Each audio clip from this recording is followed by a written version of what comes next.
Les jours à venir vont être encore pires, avec davantage de morts, davantage de souffrances et davantage de destruction.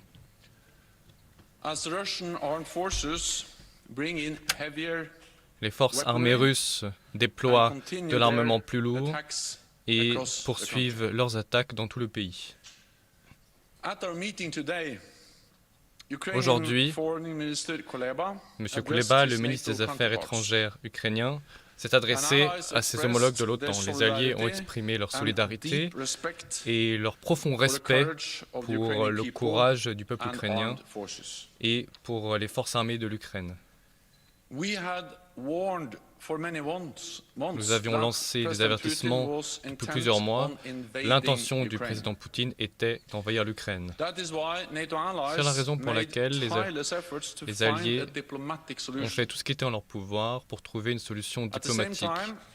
Parallèlement à cela, nous avons dit très clairement que la Russie paierait un prix très élevé pour son agression contre l'Ukraine, pour son agression renouvelée. Et la Russie est en train de payer ce prix.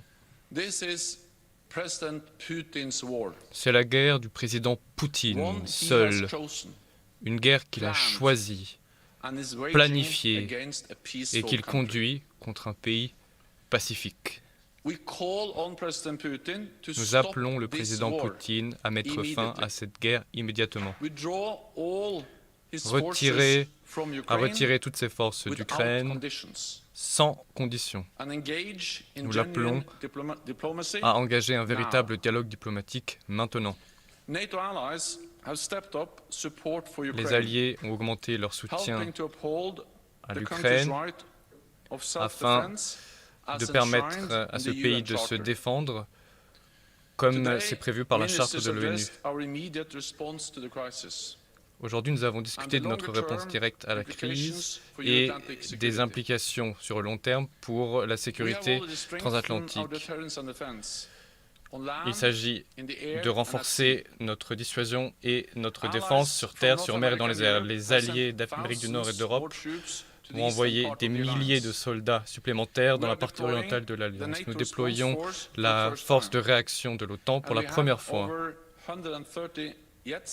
Nous avons plus de 130 avions en état d'alerte et un grand nombre de bâtiments dans la Méditerranée et la Baltique. Nous ferons ce qu'il faut pour défendre chaque pouce de territoire otanien. L'OTAN est une alliance de nature défensive. Notre mission est de garantir la sécurité de nos membres.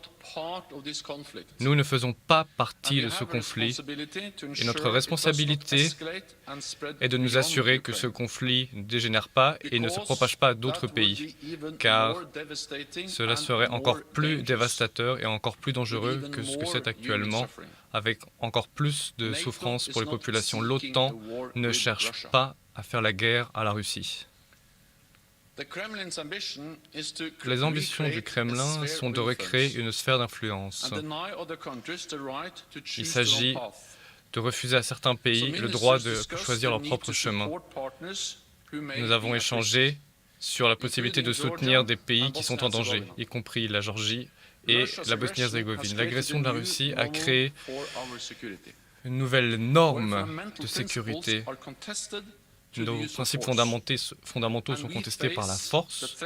Nous sommes confrontés à la menace d'un conflit, et ce pour les prochaines années à venir. Il y a beaucoup en jeu. Comment organiser les relations entre les États? Il s'agit d'un bras de fer entre l'autocratie et les démocraties, et il s'agit du monde dans lequel nous voulons vivre. La relation entre l'OTAN et la Russie a changé sur le long terme, c'est ce dont nous sommes convenus, mais nous voulons laisser la porte ouverte à la diplomatie et à la déconfliction, afin d'éviter une escalade, des erreurs de calcul ou des malentendus. Il y a une leçon que nous pouvons d'ores et déjà tirer de cette crise. Pour assurer notre sécurité, l'Europe et les États-Unis doivent être unis au sein de l'OTAN dans le cadre d'une solidarité de nature stratégique. Ce moment est dangereux. Aucun pays, aucun continent ne peut faire cavalier seul. Le président Poutine a échoué dans sa tentative de nous diviser. L'OTAN est plus unie, plus déterminée et plus fort que jamais. Nous travaillons avec des partenaires. Nous avons été rejoints par la Finlande, la Suède et l'Union européenne pendant cette réunion. En réponse à l'agression russe, nous avons décidé de renforcer notre coordination et de partager davantage d'informations avec la Finlande et la Suède. Ces deux pays participent maintenant à toutes les consultations de l'OTAN portant sur la crise. Cet après-midi, je me rendrai à la réunion des ministres des Affaires étrangères de l'Union européenne pour parler de la crise et de notre réponse. Je suis maintenant prêt à répondre à vos questions. Pour ABC.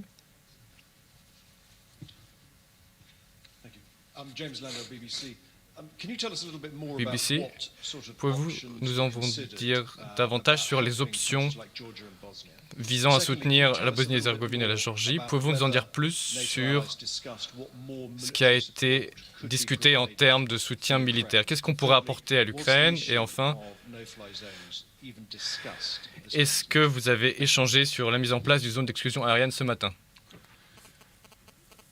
L'OTAN a fourni du soutien à la Géorgie, à la Bosnie-Herzégovine et à d'autres partenaires, et ce depuis plusieurs années. Nous avons aidé à monter en puissance, à mettre en place des réformes et à renforcer les institutions de sécurité. Il y a également un centre de formation en Géorgie. Nous avons également conduit des exercices. Il y a donc toute une série d'activités dans différents pays avec différents partenaires. Il n'y a pas eu de décision finale, mais c'est un accord d'ensemble visant à renforcer ce que nous faisons pour ces pays. Il s'agit de monter en puissance, de renforcer les institutions de défense et de sécurité, de mettre en place davantage de réformes, d'améliorer l'entraînement.